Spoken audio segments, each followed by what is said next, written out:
Hello, good morning students, how are you. I hope आप अच्छे होंगे और पढ़ाई में कोई भी लापरवाही नहीं कर रहे होंगे। तो चलिए लेट्स गेट स्टार्टेड।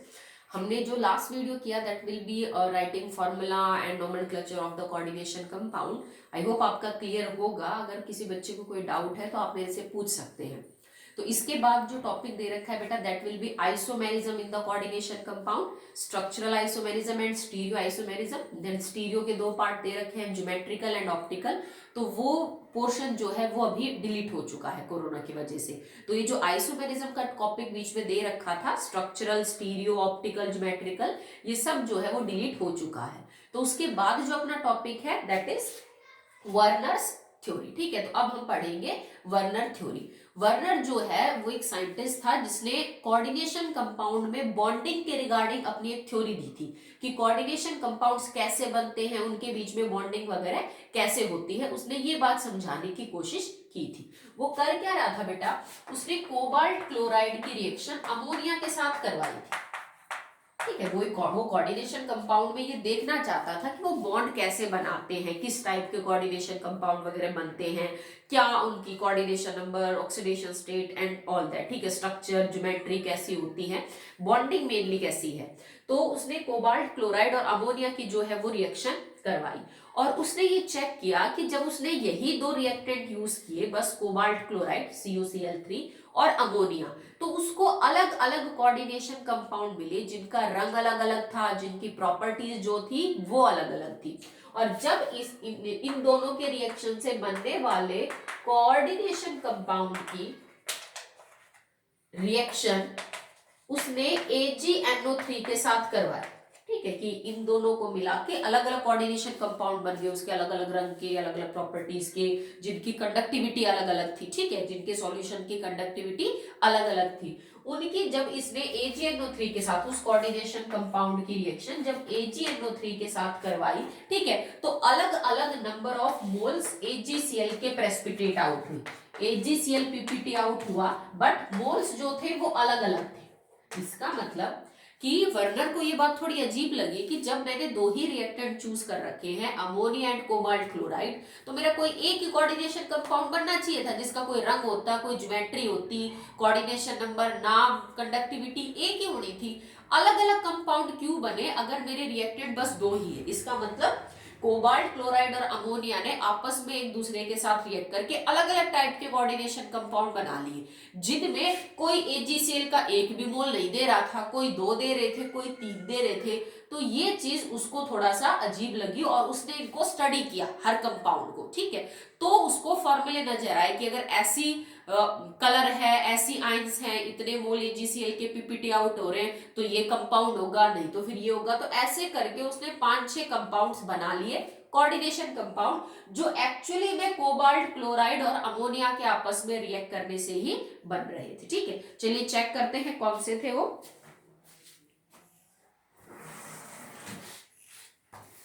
ओके, सो अब इसमें एक टेबल दे रखी है आपकी बुक में, आप इसको समझेंगे, याद नहीं करना आपको एग्जैक्टली ऐसे, बट हमें पता होना चाहिए कि कहना क्या चाहता है। जैसे फर्स्ट इसने लिखा कि जब दोनों की रिएक्शन करवाई तो COCl3.6NH3 ये कोऑर्डिनेशन कंपाउंड बना, इसका कलर येलो था। ठीक है, ऊपर लिख रखा है कितने मोल AgCl के, भाई AgCl की कितने मोल पीपीटी किए इसने, अगर मैं इसकी रिएक्शन AgNO3 के साथ करवाऊं, इसने 3 मोल दिए, टोटल कितने AgCl के। ठीक है, फॉर्मूला ऑफ द कॉम्प्लेक्स क्या है, CONH3 पॉजिटिव और Cl3। ठीक है, ये इसका कोऑर्डिनेशन कंपाउंड का फॉर्मूला है। अब इससे इसको क्या पता चला, कोबाल्ट क्लोराइड ने जब 6 अमोनिया के साथ रिएक्शन किया तो उसने कोऑर्डिनेशन कंपाउंड बनाया CONH3 6। ठीक है, ये एक ऑक्टाहेड्रल कॉम्प्लेक्स है और पीछे 3 क्लोरीन है। ठीक है, ये जो पीछे 3 क्लोरीन है ना बेटा, ये आयोनाइजेबल होते हैं। दिस इज आयोनाइजेबल, मतलब ये आयोनाइज हो सकते हैं। तो ये 3 क्लोरीन आयन का मतलब है 3Cl नेगेटिव, ये बाहर निकल सकते हैं। जबकि जो स्क्वायर ब्रैकेट के अंदर वाली चीज होती है वो आयोनाइजेबल नहीं होती। तो क्योंकि ये 3 Cl नेगेटिव आयन फ्री हैं, तो अगर मान लीजिए मैं इसको AgNO3 दूं तो क्या करेगा, ये Cl नेगेटिव Ag के साथ चला जाएगा, और क्योंकि 3 Cl नेगेटिव है, AgNO3 तो हमारे पास बहुत है, तो 3 AgCl बाहर पीपीटी इसके बच जाएंगे। क्यों? क्योंकि तुम्हारे कोऑर्डिनेशन स्फीयर के बाहर 3 Cl नेगेटिव आयन है जो आयोनाइज हो सकते हैं। ठीक है, नेक्स्ट किसने कंपाउंड लिया, ये वाला COCl3.5NH3 एंड 1H2O, ये रोज कलर का था। ओके, और यहाँ पे जो AgCl के मोल पीपीटी आउट हुए दैट विल बी 3। यहाँ पे भी कितने थे बेटा, 3 थे।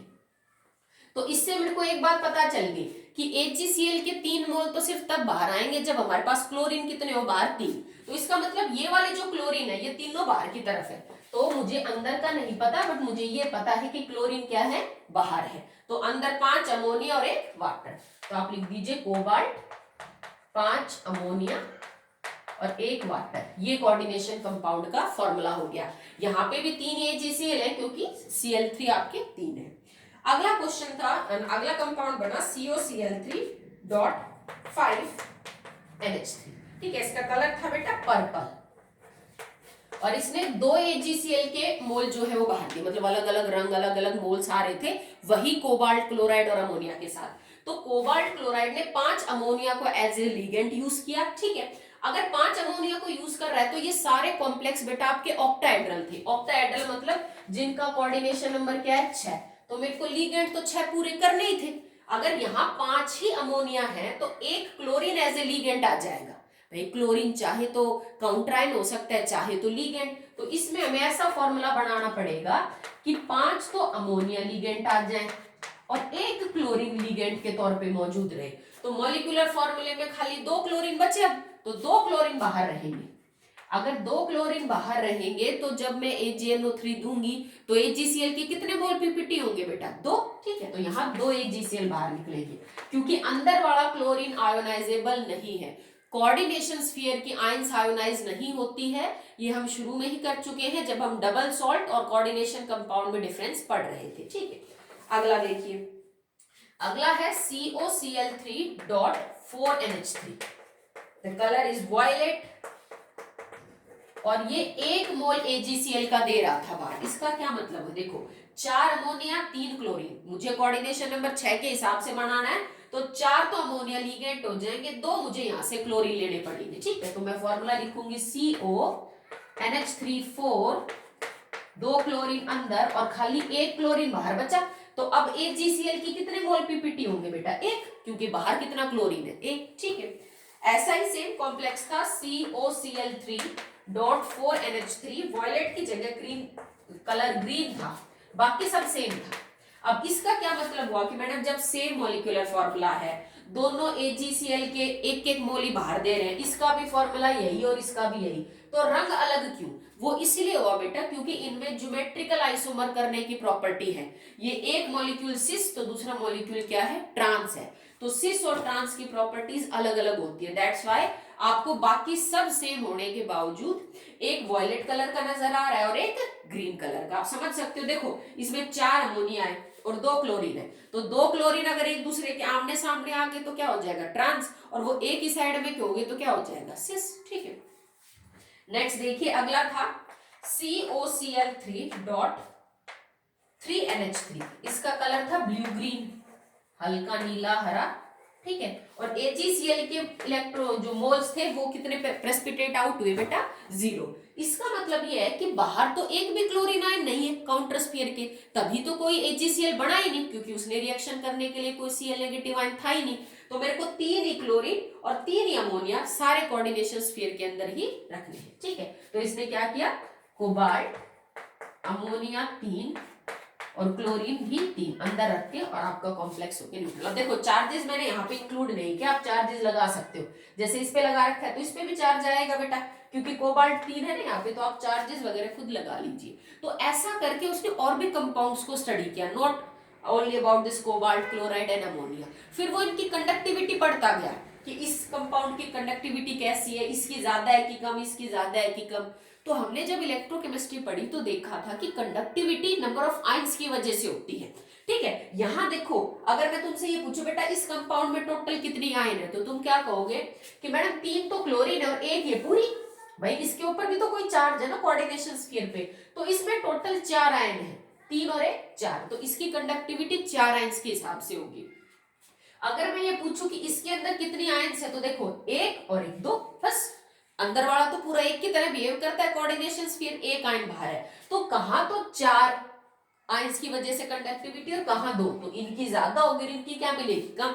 ये चीज तो एक नॉन इलेक्ट्रोलाइट की तरह काम करेगी, क्योंकि इसमें तो कुछ आयोनाइज हो ही नहीं सकता भाई, ये तो चीज नॉन आयोनाइजेबल होगी, ठीक है। यहां जैसे आपसे कोई पूछे बेटा इसमें कितनी आयन है, तो तुम कहोगे मैडम 1 और 1 2, इसमें 2 और 1 3, इसमें 3 और 1 4, तो इनकी कंडक्टिविटी भी अलग थी। क्यों अलग थी, क्योंकि इनके अंदर जो नंबर ऑफ आयंस थे वो भी क्या थे, अलग अलग थे, ठीक है। अब ये जो एक सिस और ट्रांस का केस था, अगर आपको समझने में दिक्कत हो रही हो तो कैसे बनेंगे, तो मैं एक बार बता देती हूँ। ऐसा करके उसने कुछ प्लेटिनियम के कॉम्प्लेक्स पढ़े, कुछ कोबाल्ट के पढ़े, और उसको ऐसी ही ऑब्जर्वेशन देखने को मिली कि एक ही टाइप के लिगेंड के साथ अलग अलग कोऑर्डिनेशन कंपाउंड बन रहे थे, तो जाहिर सी बात है उनका रंग अलग था, तो उनका फॉर्मूले अलग थे, तो उनमें काउंटर आयन अलग अलग थी, ठीक है। जैसे एक तो ये कॉम्प्लेक्स हो सकता था आपका, अगर मैं ट्रांस बनाऊं तो 4 अमोनिया जोड़े मैंने, एक क्लोरीन इधर जोड़ दिया, एक क्लोरीन इधर, ऐसा कॉम्प्लेक्स इसलिए बना है बिकॉज कोऑर्डिनेशन नंबर 6 है और ज्योमेट्री होगी ऑक्टाहेड्रल। ये बन गया क्या आपका ट्रांस, आमने सामने है, ठीक है। मुझे सिस बनाना हो तो मैं ऐसे कर सकती थी, NH3 एक Cl यहां लगा दूं, एक Cl यहां लगा दूं, एक अमोनिया इधर लगा दूं और एक अमोनिया इधर, है तो ये अभी भी ऑक्टाहेड्रल, बट अब ये क्या हो जाएगा, क्लोरीन के हिसाब से ये बेटा सिस है। हम अमोनिया को नहीं काउंट करेंगे इधर सिस और ट्रांस में, क्योंकि अमोनिया तो 4 है। देखो ये अमोनिया एक दूसरे के साथ है और ये आमने सामने है, तो 2 की वजह से काउंट करेंगे जो कि क्लोरीन है, तो सिस और ट्रांस के बन जाएंगे, ये ट्रांस और ये सिस होगा, ठीक है। इतना करने के बाद वर्नर ने फिर अपनी थ्योरी के जो है वो पोस्टुलेट्स दी, उसने अपनी थ्योरी दी कि ना chemical combination regarding the coordination compound, उसने अपनी थ्योरी दी और कहा कि मेटल की 2 टाइप की वैलेंसी होती है, one is primary and one is secondary. Metal possesses 2 type of valencies in the coordination compound, and that is primary और secondary. उस टाइम की प्राइमरी वैलेंसी मतलब वर्नर के हिसाब से प्राइमरी वैलेंसी आज की ऑक्सीडेशन स्टेट है, ठीक है। और जो उसने सेकेंडरी वैलेंसी का नाम दिया था वो आज हमारा कोऑर्डिनेशन नंबर है, समझे। उसने ये बोला था कि मेटल जब कोऑर्डिनेशन कंपाउंड्स बनाते हैं तो वो ऐसा अपनी 2 वैलेंसीज को सेटिस्फाई करने के लिए करते हैं, मतलब ये दोनों वैलेंसी सेटिस्फाई होनी चाहिए तब जाके कोऑर्डिनेशन कंपाउंड बनता है। मेटल की प्राइमरी वैलेंसी का मतलब है उसकी ऑक्सीडेशन स्टेट, उसका चार्ज, अगर उस पे 2 पॉजिटिव 3 पॉजिटिव 4 पॉजिटिव है तो वो चाहता है कि उसका पॉजिटिव न्यूट्रलाइज हो जाए, दैट्स व्हाई वो कोऑर्डिनेशन कंपाउंड बना रहा है। सेकंड, वो अपनी सेकेंडरी वैलेंसीज को सेटिस्फाई करना चाहता है, मतलब वो अपना कोऑर्डिनेशन नंबर, वो 4 लिगेंड जोड़ रहा है कि 5 जोड़ रहा है कि 6 जोड़ रहा है, यही कोऑर्डिनेशन नंबर डिसाइड करता है what will be the geometry of your coordination compound. 5 coordination number है तो वो ट्राइगोनल बाइपिरामिडल हो सकता है, 4 कोऑर्डिनेशन नंबर है तो या तो टेट्राहेड्रल होगा या स्फीयर प्लेनर होगा, 6 कोऑर्डिनेशन नंबर है तो ऑक्टाहेड्रल हो जाएगा। तो कोऑर्डिनेशन नंबर ज्योमेट्री वगैरह डिसाइड करता है। ऑक्सीडेशन स्टेट को जैसे अगर वो चाहता है कि अपनी प्राइमरी वैलेंसी वो किसी तरह सेटिस्फाई कर दे, तो मेटल के ऊपर तो बेटा पॉजिटिव चार्ज रहता है, तो पॉजिटिव को कौन न्यूट्रलाइज करता है, नेगेटिव आयंस, ठीक है। तो मतलब मेटल अपने पॉजिटिव चार्ज को नेगेटिव आयंस से न्यूट्रलाइज करने की कोशिश करता है। ये लिगेंड भी हो सकते हैं और ये आपके कोई काउंटर आयन भी हो सकती है, पर उस पर चार्ज नेगेटिव होगा क्योंकि पॉजिटिव को तो हम नेगेटिव से न्यूट्रलाइज करेंगे। कोऑर्डिनेशन नंबर को पूरा करने के लिए आप चाहो तो कोई न्यूट्रल, चाहो तो कोई पॉजिटिव और चाहो तो नेगेटिव, तीनों टाइप के मॉलिक्यूल यूज कर सकते हो, क्योंकि कोऑर्डिनेशन नंबर मतलब कितने लिगेंड जोड़ रखे हैं, कितने कोऑर्डिनेट बॉन्ड है, तो वो जरूरी नहीं है, वो पॉजिटिव लिगेंड भी हो सकता है, नेगेटिव भी हो सकता है और न्यूट्रल भी, बट हाँ प्राइमरी वैलेंसी सेटिस्फाई करने के लिए हमें नेगेटिव आयन ही साथ में चाहिए, ठीक है। तो वर्नर ने बोला कि मेटल दोनों टाइप की अपनी जो वैलेंसी है उसको सेटिस्फाई करता है और तब कोऑर्डिनेशन कंपाउंड बनाता है। अलग अलग कोऑर्डिनेशन नंबर के हिसाब से उसकी अलग अलग ज्योमेट्री बनती है, कभी ऑक्टाहेड्रल, कभी पेंटागोनल बाइपिरामिडल, कभी कैसी और कभी कैसी, ठीक है। तो इस हमें ये ध्यान रखना है कि वर्नर की प्राइमरी वैलेंसी आज हमारा ऑक्सीडेशन नंबर और ऑक्सीडेशन स्टेट है, जबकि उसकी जो सेकेंडरी वैलेंसी है वो आपका कोऑर्डिनेशन नंबर है। ठीक है, एक ही आयन दोनों काम भी कर सकती है। जैसे फॉर एग्जांपल मेरे पास एक कॉम्प्लेक्स हो ये वाला CONH3 2 क्लोरीन और एक क्लोरीन मान लीजिए बाहर है, कुछ इस टाइप का कॉम्प्लेक्स है। तो यहाँ ये जो क्लोरीन है ना, ये कोऑर्डिनेशन नंबर को भी सेटिस्फाई कर रहा है और यहाँ ये इस मेटल के पॉजिटिव चार्ज को भी न्यूट्रलाइज कर रहा है। तो एक ही आयन वो चाहे तो कोऑर्डिनेशन नंबर को भी सेटिस्फाई कर सकती है और चाहे तो वो एज ए लीगेंड की तरह आके मेटल के पॉजिटिव चार्ज को भी बैलेंस आउट कर सकती। ठीक है, अगर आपको फॉर्मूला दे दिया जाए तो आप समझा सकते हो कि मैडम इस फॉर्मूले के अंदर तो प्राइमरी वैलेंसी इससे पूरी हो रही है मेटल की और जो सेकेंडरी वैलेंसी है वो इससे पूरी हो रही है। ठीक है, जैसे फॉर एग्जांपल आपसे ये कहा जाए कि ये कॉम्प्लेक्स है बेटा CONH3 6Cl3, तो इसमें आप क्या कहोगे कि मैडम मेटल की जो प्राइमरी वैलेंसी है उसको कौन पूरा करा है? मेटल के ऊपर यहाँ पे कोबाल्ट के ऊपर +3 चार्ज है, तो इसको न्यूट्रलाइज करने के लिए हमने Cl3 पीछे लगाया, तो ये प्राइमरी वैलेंसी को पूरा करने के लिए लगाया गया है।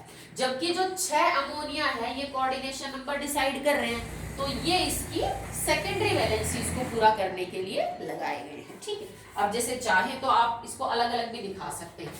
CO 6 के हिसाब से ये ऑक्टाहेड्रल कॉम्प्लेक्स बन जाएगा।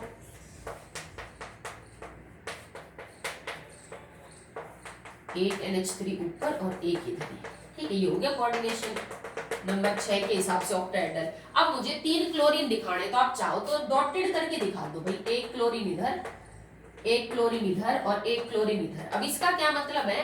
डॉटेड वाले पूरी कर रहे हैं प्राइमरी वैलेंसी, जबकि सॉलिड लाइंस पूरी कर रही हैं आपकी सेकेंडरी वैलेंसी। ठीक है, जैसे एक कॉम्प्लेक्स और है COCl2 NH4, ठीक है, एंड Cl। तो इसमें मेरे को क्या समझ में आ रहा है कि भाई ये जो क्लोरीन है ना अंदर वाला, ये दोनों काम करेगा।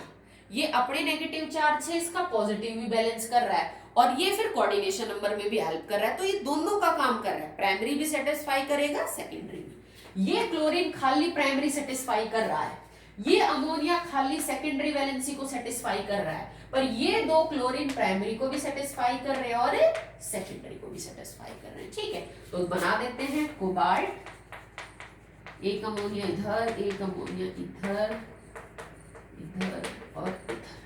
ठीक है, एक क्लोरीन इधर, एक क्लोरीन इधर। क्योंकि ये दोनों जो क्लोरीन है वो दोनों टाइप की वैलेंसी पूरी कर रहे हैं, तो मैं सॉलिड लाइन भी दिखा सकती हूँ और डॉटेड भी। ठीक है, इस एक क्लोरीन को आप डॉटेड लाइन से किधर भी दिखा दीजिए, क्योंकि वो सिर्फ प्राइमरी वैलेंसी पूरी कर रहा है। ठीक है, आप चाहे तो ऐसे और एग्जांपल जैसे खुद कर सकते हैं, COCl3 NH3 थ्राइस। ठीक है, तो इसको आप खुद करके देखेंगे बेटा। ये तीनों जो क्लोरीन है वो आपकी सेकेंडरी वैलेंसी प्लस में प्राइमरी दोनों को पूरा कर रहे हैं। अमोनिया खाली कौन सी वैलेंसी को पूरा कर रहा है बेटा? Only and only secondary. तो कर लोगे आप इसको। ठीक है, आगे देखिए। अब अगर हम कुछ इंपॉर्टेंट पॉइंट्स के बारे में बात करें रिगार्डिंग वर्नर्स थ्योरी, तो क्या क्या इंपॉर्टेंट पॉइंट उसने दिए? उसने कहा कि कोई जो मेटल होता है वो अपनी बैलेंस से सेटिस्फाई करने के लिए किसी भी टाइप के लिगेंड से जुड़ सकता है, चाहे पॉजिटिव, चाहे नेगेटिव, चाहे न्यूट्रल। ठीक है, लिगेंड जब कोऑर्डिनेशन कंपाउंड बनाते हैं तो एक जैसे लिगेंड होना जरूरी नहीं है, वो मिक्स टाइप के कोऑर्डिनेशन कंपाउंड बनाते हैं जिसमें डिफरेंट टाइप के लिगेंड जो है वो मेटल से अटैच हो सकते हैं। अगर आप दो ही रिएक्टेंट चूज करके चल रहे हो, जैसे इसने कोबाल्ट, क्लोराइड और अमोनिया को यूज किया, तो मेटल अलग अलग टाइप के बना सकता है डिपेंडिंग अपॉन उसने क्या तो कोऑर्डिनेशन स्फीयर में ले रखा है और क्या उसने आयोनाइजेबल पार्ट मतलब काउंटर आयन के तौर पे ले रखा है। उसने ये बात समझाई, जो कोऑर्डिनेशन स्फीयर के अंदर चीज है वो नॉन आयोनाइजेबल होती है। आप इसको मतलब बाइफरकेट नहीं कर सकते, ये अपनी प्रॉपर्टी नहीं दिखाएगा सॉल्यूशन में। जो इसके अंदर और बाहर आयंस हैं ये आयोनाइजेबल होती हैं। ठीक है, शुरू में कर चुके हैं डबल सॉल्ट, और उसमें जब क्लासिफिकेशन करवाई थी हमने तब आपको बताया था। तो ये पार्ट कभी भी टूट के अपनी आयंस नहीं देता, जबकि आगे और पीछे वाले जो है वो आयंस दे देंगे। यही कारण है कि जब आप किसी ऐसे कंपाउंड में जिसमें आगे पीछे Cl नेगेटिव आयन हो उसकी रिएक्शन AgNO3 के साथ करवाते हो तो खाली यहां वाली Cl नेगेटिव आयन ही AgCl बढ़ाते हैं, अंदर वाले Cl नेगेटिव आयन आयोनाइज नहीं होते। भले ही आपका मॉलिक्यूलर फॉर्मूला कंपाउंड का सेम है, पर जितनी क्लोरीन आयन काउंटर आयन के तौर पे मौजूद है खाली वही आयोनाइज होती है। एक इसने कोबाल्ट के अलावा प्लेटिनियम के और ऐसे कॉम्प्लेक्स बनाए थे, उनको भी कर लेते हैं। जैसे एक इसका कॉम्प्लेक्स ये था, वो प्लेटिनियम क्लोराइड और अमोनिया को लेके कॉम्प्लेक्स बना रहा था, ठीक है। तो उसका पहला क्या बना बेटा, PTNH3 और Cl4। अब मैं तुमसे ये पूछूं, बताओ अगर मैं इसको AgNO3 दूं तो कितने AgCl बाहर निकलेंगे? आप कहोगे मैडम 4 AgCl बाहर निकलेंगे, क्योंकि 4 chlorine ion as a counter ion मौजूद है, ठीक है। टोटल आयन कितनी होंगी कंपाउंड में? 4 और 1 5, ठीक है। नेक्स्ट देखिए, और अगर कॉम्प्लेक्स का फॉर्मूला पूछे तो बता सकते हो भाई 4 Cl पीछे है, मतलब 4 नेगेटिव, तो पूरे कॉम्प्लेक्स पे चार्ज कितना होगा? 4 पॉजिटिव। अगला है PtCl4 और 5 अमोनिया, तो इसका मतलब ये हुआ कि अब एक क्लोरीन अंदर आ जाएगा, तो बन गया PtNH3 5 एक Cl, और अब 3 क्लोरीन बाहर रह गए, समझे? तो ये जो क्लोरीन है वो दोनों का काम करेगा, प्राइमरी सेकेंडरी वैलेंसी पूरी करेगा। यहाँ 3 क्लोरीन का मतलब इसके ऊपर चार्ज क्या है? +3। इसमें अब टोटल आयंस कितनी होंगी? 3 और 1 4। कितने AgCl बाहर होंगे बेटा? 3 मोल, ठीक है। अगला है PtCl4.4 अमोनिया, मतलब मॉलिक्यूलर फॉर्मूला ये है, हमें AgCl के मोल से पता चलता है इसका एग्जैक्ट फॉर्मूला क्या है, क्योंकि मैं चाहूं तो आगे पीछे कर सकती हूँ क्लोरीन अमोनिया को। तो देखो यहाँ पे क्या है कि Pt4NH3, तो NH3 कर दिया हमने 4, 2 क्लोरीन अंदर आ गए क्योंकि ऑक्टाहेड्रल है, और 2 क्लोरीन रह गए बाहर, तो पूरे कॉम्प्लेक्स पे चार्ज कितना हुआ? +2। टोटल आयंस कितनी होंगी? 2 और 1 3। AgCl के कितने मोल प्रेसिपिटेट आउट होंगे? 2 क्लोरीन है तो 2 मोल ऑफ AgCl, ठीक है। नेक्स्ट है जैसे PtCl4 और 3NH3, तो इसका मतलब ये है कि 3 तो अमोनिया और 3 क्लोरीन, तो फॉर्मूला ये हुआ PtCl3NH3, ठीक। इसका मतलब सिर्फ एक क्लोरीन बाहर, तो टोटल आयंस 1 और 1 2। AgCl की कितने मोल? 1 मोल ऑफ AgCl। तो वो ऐसा करके कई सारे उसने कॉम्प्लेक्स पढ़े और फिर उसने अपनी थ्योरी जो है वो दी। तो ये सारे एग्जांपल आप पढ़ लेना बेटा। इस पे जो क्वेश्चन आता है वो यही आएगा। मेरे पास एक कोऑर्डिनेशन कंपाउंड है जिसका मॉलिक्यूलर फॉर्मूला कुछ ये है। जब मैंने इसको AgNO3 दिया तो इसने खाली एक AgCl बाहर किया मोल। बताइए मेरा कोऑर्डिनेशन कंपाउंड का फॉर्मूला क्या है? बताओ टोटल आयंस कितनी मौजूद हैं मेरे कोऑर्डिनेशन कंपाउंड में? बताइए इस कोऑर्डिनेशन कंपाउंड की कंडक्टिविटी किस इलेक्ट्रोलाइट जैसी होगी? जैसे तुम क्या कहोगे कि मैडम इसमें तो टोटल आयन 3 और 1 4 है, तो इसकी कंडक्टिविटी किसी ऐसी आयन जैसी होगी जिसमें भी आयंस क्या आती हो? 4 पर मोल 4 आयन आती हो। जैसे फॉर एग्जांपल कुछ भी आप देख लीजिए जिसके अंदर total number of ions will be 4, like चलो 3 वाला देख लो। जैसे इसमें 3 हो, किसी में अगर 3 हो रही हो, टोटल 2 और 1 3, तो 3 वाले के अंदर ये आयंस हो जाएंगी जैसे